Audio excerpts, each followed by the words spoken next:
आप सबों को यीशु सहाय। आइए हम अभी युवा समाज को शुरू करते हुए गाना गाएंगे।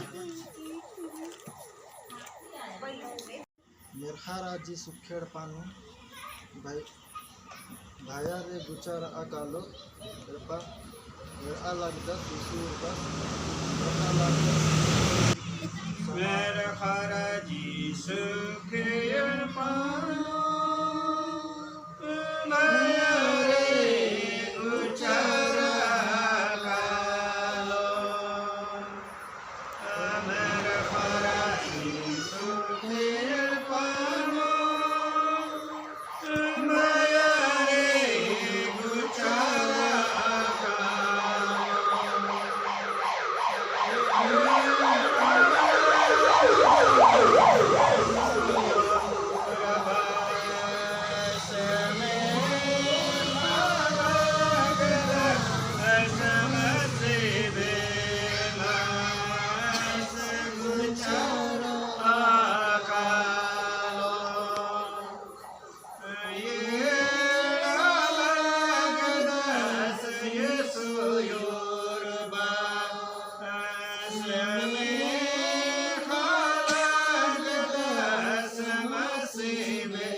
नमः कौतल्य नामति आमीन नमः संग धर्म से नाम तेरी आत्म सुंदरा हे फलन पंच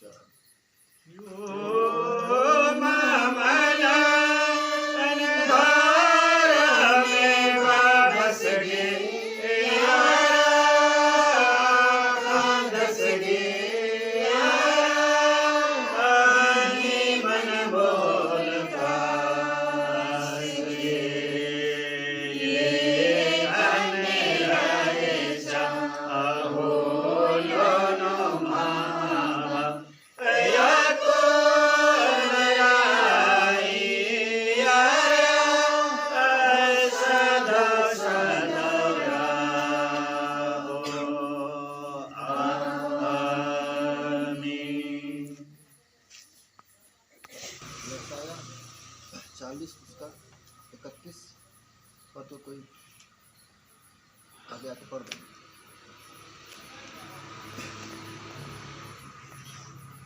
यशाया 40 उसका 31 पद 31 कोई सामने आके पढ़ देंगे।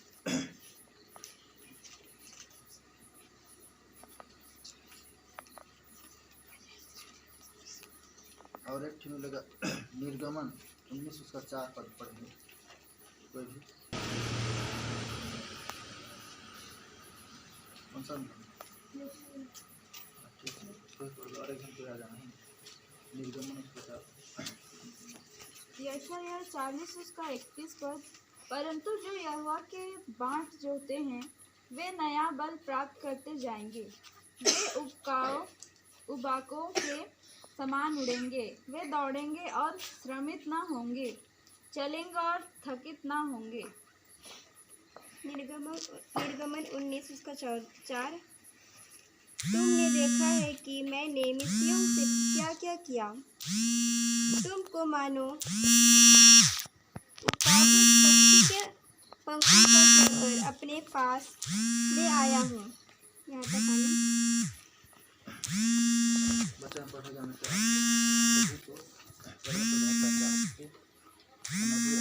अपने विश्वास दर्पण को बोलेंगे मैं विश्वास करता हूँ जो कोई आत्मा से उसके आगे से दिखाया उस पर चढ़ाया गया, मारा गया, गाड़ा गया, पताल में उतरते जिंदगी में सींच उठा, स्वर्ग पर चढ़ गया और में हम चढ़ बैठा, जहाँ से वह जीवित और मृत्यु को विचार करके रहेगा। मैं विश्वास करती हूँ पवित्र आत्मा पड़ेगी पवित्र स्थान पर निश्चय, पवित्र चंद्र पर पापों की क्षमा, देह के जीवित में और अनंत जीवन पर। आमीन। समाज बैठ जाएगी।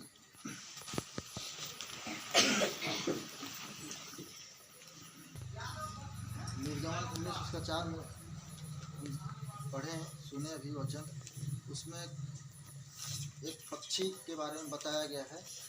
उकाब पक्षी है ना, उसी को यहाँ छोटा सा कहानी के रूप में बताना चाहता हूँ आप लोगों के बीच में। उकाब पक्षी है, सुने होंगे, पढ़े होंगे बाइबल में है ना, और वचन में कहीं ना कहीं सुने होंगे, तो छोटा संक्षिप्त रूप बताऊंगा आप लोगों को। उकाब पक्षी एक ऐसा पक्षी है जो बादलों पर क्या है, एकदम यहाँ लिखा हुआ है निर्गमन 19 उसका पक्षी को तुलना कर रहे हैं हम लोगों के साथ में कि उस पक्षी के तुल्य हम लोग, मतलब परमेश्वर अपने आप को क्या कहते हैं, पक्षी के तुल्य, मतलब समझा है बोल। वो पक्षी का ऐसा है उकाब पक्षी जो उसका हम कह सकते हैं कि एक बहुत मतलब बादलों पर उड़ने वाला पक्षी, जो वो उकाब पक्षी मतलब तक का उसका जीवन होता है। इसका उस उकाब पक्षी का है, तो वो उकाब पक्षी जो उसका जीवन एक मनुष्य के जीवन के लगभग तुल्य कह सकते हैं, समान कह सकते हैं अपन, है ना। और उसका जीवन ऐसा बहुत ही खुशहाल अपनी जवानी में, अपनी यंग में, अपने अपने जवानी समय में वो बहुत ही मतलब आनंद और खुशी का जीवन व्यतीत करता है ना। कि अपने किसी भी शिकार मतलब शिकार को पकड़ने में या तो उड़ान में, है ना, वो बहुत ही ऐसा रहता है कि वो एक बार शिकार को पकड़ ले और तो कभी नहीं छोड़ता है ना। ऐसा मतलब अपने जीवन में वो बहुत ही खुशमय और आनंदित जीवन में खून और चोंच और पंख क्या है सब भारी हो जाते हैं। मतलब उनकी जो अपने जीवन यंग समय में वो क्या है किसी चीज़ को भी पकड़ के मतलब पकड़ लिया मतलब कभी छूटने वाला नहीं रहता है ना। जब बुढ़ापा के दौर आता है तो वही पंजे क्या है उसके उसमें वो बल, वो ताकत, वो सामर्थ्य नहीं रहता है तब 40 के बाद का दौर है ना। और उसी प्रकार जो पंख रहता है वो वजन हो जाता है तो उड़ने में क्या है वो असमर्थ होता है। मतलब उस तरीक़ा से उड़ नहीं पाता है जिस तरीक़े से पहले अपने मतलब यंग में जवानी समय में जो उड़ान भरता था उस प्रकार का वो उड़ नहीं पाता है। और जो चोंच से जो अच्छे मतलब शिकार करता था है ना, वो मतलब अपने करता था वो मतलब पकड़ नहीं कर पाता है अपने चोंच से है ना। उसका जीवन कैसा होता है एकदम बहुत ही दुखदायक। और उकाव पक्षी की खासियत होती है वो कभी भी मतलब दूसरों का शिकार किया हुआ या तो मरा हुआ चीज़ को खाना पसंद नहीं करता है। वो स्वयं का शिकार किया हुआ मतलब खाना पसंद करता है वो है ना। उसका जीवन बहुत ही अच्छा व्यतीत करता था पहले अपने जीवन में। जब 40 के बाद जो उसका जीवन शुरू होता है वो बहुत ही दुखदायक, बहुत ही संकट, बहुत ही विपत्ति से वो जूझता है। तो उसके पास 2 ऑप्शन रहता है। क्या उसके पास ऑप्शन 2 रहते हैं। वो एक चाहे सबसे पहला ऑप्शन वो चाहे तो अपना जीवन को नष्ट कर दे, अपने आप को ख़त्म कर दे है ना। और दूसरा रहता है कि वो परिश्रम करे। क्या करे वो परिश्रम करे है ना। तो क्या तो वो सोचता है वो सोचता है कि मैं पहले जैसा बनना चाहता हूँ पर वो क्या है कभी हार नहीं मानता है। वो सोचता है मैं परिश्रम करूँगा, मेहनत करूँगा, ये सोच रहता है उसका सोच। उसका कैसा रहता है मैं मेहनत करूँगा और परिश्रम करूँगा।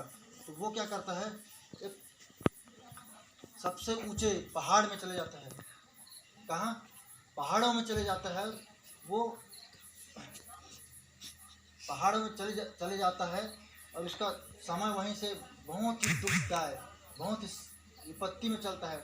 उसका समय ऐसा रहता है मतलब उसको जैसे जब यंग में जवानी समय में जो उसका जो मतलब जो उत्साह था, जो उसका उड़ान था है ना, वो उसको अपने आप क्या वो वापस लाना चाहता था अपने आप को। तो वो क्या है परिश्रम करने को चुनता है कि मैं परिश्रम करूँगा। तो परिश्रम करने के लिए जब पहाड़ में चले जाता है, कहाँ चले जाता है पहाड़ों में चले जाता है। वहाँ पर अपने चोंचों को मतलब उस पत्थरों पे ठोक के तोड़ देता है ना। ठोकता है तो कुछ दिन के बाद मतलब ठोकने के बाद पूरा लहूलुहान हो जाता है। कुछ दिन के बाद चोंच निकल आते हैं।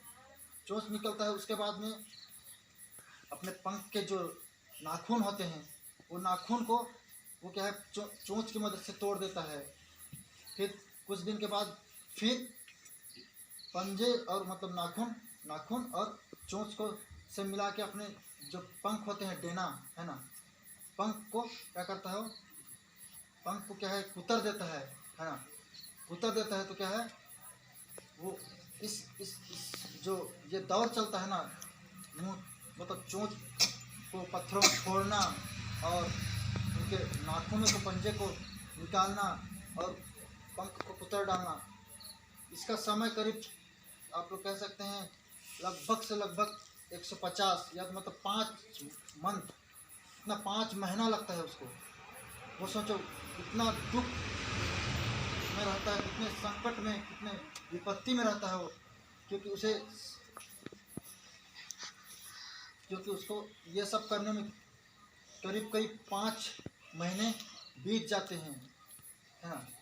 कितने 5 महीने बीत जाते हैं उसके नए पंख और नया नाखून और नए चोंच को आने में, है ना। तो नया चोंच और नया नाखून आने में करीब 5 मंथ बीत जाता है। तब फिर वो क्या है, फिर वो आकाश में उड़ना चालू कर देता है। जैसे कि अपने जवानी समय में वो उड़ता था, शिकार करता था, उसी प्रकार, है ना। तो यहाँ हमको उसी परमेश्वर ने उस उकाब पक्षी को के समान हमको तुलना किया है कि उसका कहने का मतलब ये है कि हम जिस प्रकार अपने उकाब पक्षी अपने जीवन में, मतलब उसके पंख और चोंच और पंजे का मतलब समझ रहे हैं आप, हैं? उसका चोंच मतलब उसके वचन, है ना। चोंच मतलब उसके परमेश्वर का वचन, बाइबल ये कह सकते हैं अपन। और उसके पंजे मतलब मतलब विश्वास, परमेश्वर पे विश्वास करना, उसके वचनों में के अनुसार हमें चलना, ये मतलब उसका उदाहरण है कि उसी जिस प्रकार उस उकाब पक्षी जो परिश्रम करता है, मेहनत करता है कि नहीं मैं फिर से दोबारा, जैसे कह सकते हम इंसानों में हम कितने ही, जैसे कि कोई भी व्यक्ति है वो कितने ही भले ही कितने पाप किए हो, कितने चोरी किए हो, कितने ही डाहा किया होगा, है ना, पर सभी को क्या है परमेश्वर एक समान देखता है। वो परमेश्वर एक समान देखता है और वो सबको मौका देता है कि वो सुधर जाए, और हम अपने आप को सुधार पाएं, सुधारने का मौका देता है। कौन? परमेश्वर। जिस प्रकार उस उकाब पक्षी ने अपनी जवानी में जो कुछ भी किया था, मतलब, है ना, तो वो फिर भी वो क्या करता है, वो फिर से वो मतलब पंखों को कुतरना, मतलब समझ रहे, अपने पाप को धो डालना, पंखों को कुतर दिया, है ना, फिर से नया पंख आना, मतलब उसी प्रकार जिस प्रकार उस उकाब पक्षी पंखों अपने पंख को कुतर दिया, उसी प्रकार हम भी कितने ही पाप किए रहेंगे, कितने किसी को मतलब इसका डाहा नज़र से देखते हैं, या तो किसी भी मतलब इस प्रकार से, है ना, तो हमको सुधरने का मौका देता है परमेश्वर कि हम अपने आप को सुधार सके, परमेश्वर की संगति में चल सके। और उकाब पक्षी की बताया ना आप लोग कि उकाब पक्षी का पंजा इतना मजबूत रहता है कि वो जब किसी शिकार को पकड़ता है तो वो कभी नहीं छोड़ता। तो उसी प्रकार हम भी परमेश्वर को पकड़े ना, ऐसा पकड़े कि जिस प्रकार उस उकाब पक्षी ने अपने शिकार को पकड़ा तो कभी छोड़ा नहीं। तो हम सभी को उसी प्रकार विश्वास और दृढ़ में बने हुए चलना है, अपने इस बाइबल को पकड़ के चलना है, उस परमेश्वर को पकड़ के चलना है, और उसी के विश्वास को हमको विश्वास उसी के ऊपर करना है। तो इसी छोटे से वचन को परमेश्वर तो जानना चाहता है या फिर वचन के अनुसार कुछ बताना चाहता है तो इसको समझ दिया जाता है। अच्छी वाणी गाना है वो। प्रभु का धन्यवाद करेंगे, है ना, प्रभु का धन्यवाद करेंगे, उसकी संगति में सदा गाना गाएंगे और इसी में मुख्य दान को प्रभु का धन्यवाद करूंगा, उसकी संगति में सदा रहूंगा, साथ चलूंगा मैं जय जय पाऊंगा, साथ चलूंगा मैं जय जय पाऊंगा, प्रभु का धन्यवाद करूंगा।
करूँगा, चाहे जान भी देना पड़े।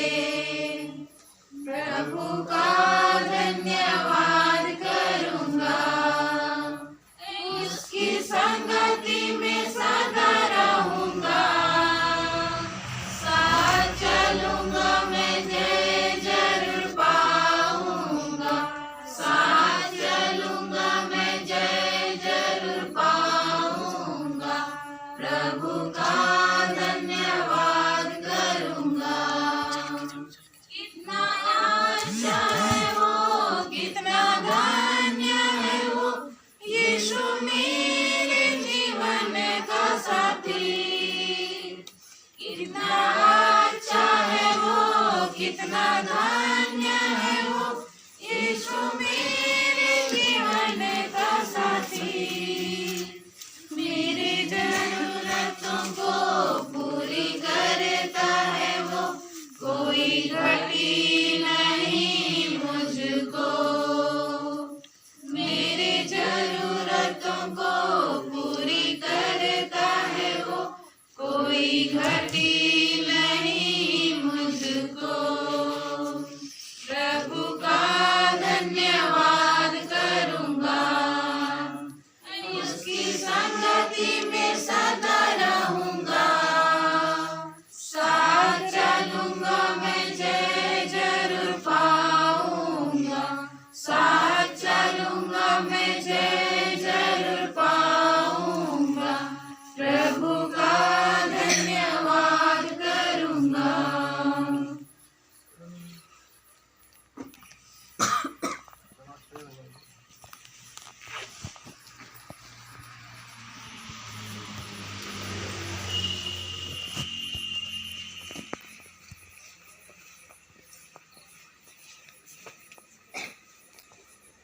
अंतिम प्रार्थना सुनने के लिए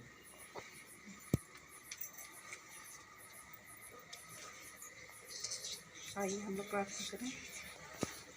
धन्यवाद धन्यवाद धन्यवाद परमेश्वर पिता। हम छोटी झूम होकर परमेश्वर पिता इस संध्या कालीन में तेरे पास आते हैं और इस लकड़ा परिवार में उपस्थित होकर तेरा धन्यवाद करते हैं परमेश्वर पिता। तेरी स्तुति गान और महिमा गाने को यह एकत्रित होते हैं परमेश्वर पिता। हम नन्हे मुन्ने बालक परमेश्वर पिता तेरे पास आते हैं, तेरे अनुग्रह को प्राप्त करने के लिए परमेश्वर पिता। उस पर तेरा अनुग्रह रहे परमेश्वर पिता। हम अपने घर से आए हैं परमेश्वर पिता यहाँ इस लकड़ा परिवार में उपस्थित होने के लिए, ताकि परमेश्वर पिता यहाँ हम बैठकर तेरे वचनों को सुन सकें, समझ सकें और अपने जीवन में धारण कर सकें परमेश्वर पिता। हम इन सारी बातों के लिए तेरा धन्यवाद करते हैं परमेश्वर पिता, जो कि परमेश्वर पिता ये आज के दिन भर में परमेश्वर पिता तूने हमें संभाल कर रखा है। हम सुबह जब उठे परमेश्वर पिता चहचहाते चिड़ियों की भांति और परमेश्वर पिता अपने दैनिक नित्य कार्यों में लग गए परमेश्वर पिता, और दिन भर के कार्यों में की व्यस्तता के बाद परमेश्वर पिता तेरी महिमा करने के लिए यहाँ एकत्रित होते हैं और तेरी महिमा गाते हैं परमेश्वर पिता। गीत के माध्यम से, वचन के माध्यम से, प्रार्थना के माध्यम से परमेश्वर पिता तेरी महिमा और स्तुति करते हैं परमेश्वर पिता। हम मांगते हैं परमेश्वर पिता इस लकड़ा परिवार के लिए परमेश्वर पिता। यहाँ एक माता परमेश्वर पिता जो बीमार है परमेश्वर पिता, तो उनके शरीर के एक एक अंग के साथ हो परमेश्वर पिता, ताकि परमेश्वर पिता उनके अंगों में जो भी दुख दर्द है परमेश्वर पिता वो तेरे नाम से दूर हो पाए और परमेश्वर पिता वो तेरी महिमा करने को पाए परमेश्वर पिता। उनके हर एक अंग में तू साथ हो परमेश्वर पिता, उनमें बल दे ताकि वो शारीरिक बल के कारण परमेश्वर पिता इस धरती पर परमेश्वर पिता जहाँ तूने उसे जन्म दिया वहाँ रहकर परमेश्वर पिता तेरी महिमा करने को पाए परमेश्वर पिता। परमेश्वर पिता इस परिवार के प्रत्येक सदस्य के लिए हम मांगते हैं परमेश्वर पिता, जो कि परमेश्वर पिता उनकी सेवा में हैं और परमेश्वर पिता अपने पढ़ाई लिखाई में हैं, अपने कार्यों में है परमेश्वर पिता, उनको आशीषित कर ताकि परमेश्वर पिता तेरी अनुग्रह पाकर वो अपने जीवन को एक सही रास्ते की ओर, एक मंजिल की ओर ले जाए परमेश्वर पिता। परमेश्वर पिता हम इस मंडली के प्रत्येक सदस्य के लिए मांगते हैं परमेश्वर पिता, जो कि आजकल परमेश्वर पिता अपने जो हमारे शरीर को जो बढ़ाने वाले अनाज है परमेश्वर पिता उस पर कार्य कर रहे हैं परमेश्वर पिता। उन अनाजों पर परमेश्वर पिता दिन भर उन पर व्यस्तता है परमेश्वर पिता, और ताकि परमेश्वर पिता उनके शरीर में तो ऐसा बल दे परमेश्वर पिता कि वो अपने कार्यों को सही ढंग से कर पाए। पर परमेश्वर पिता वो तुझे ना भूले परमेश्वर पिता, अपने शारीरिक कार्यों को करते हुए परमेश्वर पिता वो तुझे याद करें। उनकी आत्मा को तो चला परमेश्वर पिता, ताकि वो तेरे पास आए और अपने दिन भर के कार्यों के लिए तुझे धन्यवाद करे परमेश्वर पिता, क्योंकि तेरे बिना परमेश्वर पिता उनके वो एक कदम भी नहीं बढ़ सकते परमेश्वर पिता। इसलिए हम मांगते हैं कि प्रत्येक की आत्मा को खोल परमेश्वर पिता, ताकि वो अपनी जगह पर रहकर भी तुझे याद करे और तेरी महिमा स्तुति कर पाए परमेश्वर पिता। इस मंडली के प्रत्येक बच्चों के लिए प्रार्थना करते हैं परमेश्वर पिता, जो कि कल की तैयारी में है परमेश्वर पिता। कल उनके लिए बहुत ही खास दिन है परमेश्वर पिता, वो संडे स्कूल दिवस के महोत्सव की तैयारी में है परमेश्वर पिता। तेरी महिमा करने को वो तत्पर है परमेश्वर पिता। उनकी सारी योजनाओं को तो सफल बना परमेश्वर पिता, उनकी कार्य योजना में तो उनके साथ रह परमेश्वर पिता। हम मांगते हैं प्रत्येक माता पिता के लिए परमेश्वर पिता कि तू उन्हें एक सोच समझ अच्छी बुद्धि दे परमेश्वर पिता, ताकि वो अपने नन्हे बालकों के पालन पोषण में किसी तरह की कोई कमी ना करे परमेश्वर पिता। हम बुजुर्ग माता पिता के लिए भी प्रार्थना करते हैं परमेश्वर पिता, जो कि अपनी बुढ़ापा अवस्था में है परमेश्वर पिता। उन पर भी तू अनुग्रह कर परमेश्वर पिता, कि वो अपने अंतिम समय में परमेश्वर पिता तुझे याद करते हुए तेरे राज्य में पहुंचने की योग्य अपने आप को बना सके परमेश्वर पिता। हम मांगते हैं परमेश्वर पिता, यहाँ एकत्रित जो दान हुए हैं परमेश्वर पिता, उन पर तेरी बहुतायत से आशीष हो परमेश्वर पिता। हम मांगते हैं वो थोड़े से हैं परमेश्वर पिता, हम संसार की दृष्टि से देखें तो वो थोड़े से दान है परमेश्वर पिता, परंतु तेरी दृष्टि से देखें तो 1000 गुना लाखों गुना फल लाने वाले हैं परमेश्वर पिता, क्योंकि उससे तेरे राज्य का प्रचार प्रसार होगा परमेश्वर पिता। परमेश्वर पिता, हम सारे उन पापों के लिए हमारे क्षमा मांगते हैं परमेश्वर पिता, जो तेरे देखे और देखे सब चीज़ों में हुआ परमेश्वर पिता। हम तो मनुष्य हैं, हम अपने पापों को छुपा देते हैं परमेश्वर पिता, लेकिन तुझसे छिपा हुआ कुछ भी नहीं है। हम पापी मनुष्य तेरे पास आते हैं परमेश्वर पिता, हमारी ज़ुबान लड़खड़ाते हैं तुझसे मांगने के लिए, तुझसे क्षमा याचना के लिए परमेश्वर पिता। तो हमारे पापों को क्षमा कर और हमें अपने राज्य में प्रवेश करने योग्य बना परमेश्वर पिता। परमेश्वर पिता, हम कहाँ तक मांगे परमेश्वर पिता, इन छोटे छोटे बच्चों के पढ़ाई लिखाई पर तू आशीषित कर परमेश्वर पिता। ये जो पढ़ते हैं लिखते हैं परमेश्वर पिता, उन पर तेरी आशीष बहुतायत से वो तुझे स्मरण करते हुए परमेश्वर पिता अपना हर कार्य को शुरू करें और उसमें सफल हों परमेश्वर पिता। लेकिन वो तुझे कभी ना भूलें परमेश्वर पिता। तू अपनी पवित्र आत्मा की अगुवाई कर परमेश्वर पिता, ताकि वो उसको देखते हुए तेरे साथ जुड़े परमेश्वर पिता और अपने जीवन में सफल हो सके परमेश्वर पिता। परमेश्वर पिता, हम कहाँ तक मांगे, हमारी इस छोटी सी दुआ को तेरे पुत्र यीशु ख्रिस्त के नाम से मांगते हैं, सुन और स्वर्ग के राज्य में ग्रहण कर दे, आमीन। हे हमारे पिता, तू जो स्वर्ग में है, तेरा नाम पवित्र माना जाए, तेरा राज्य आवे, तेरी इच्छा जैसे स्वर्ग में है वैसे इस पृथ्वी पर भी पूरी हो। हमारी प्रतिदिन की रोटी आज हमको दे और हमारे अपराधों को क्षमा कर, जैसे हम भी अपने अपराधियों को क्षमा करते हैं, और हमको परीक्षा में न डाल, परंतु बुराई से बचा, क्योंकि राज्य पराक्रम और महिमा सदा तेरी है, आमीन। और हमारे प्रभु यीशु ख्रिस्त की दया, ईश्वर का प्रेम और पवित्र आत्मा का मेल मिलाप हम सबों के साथ रहे, आमीन।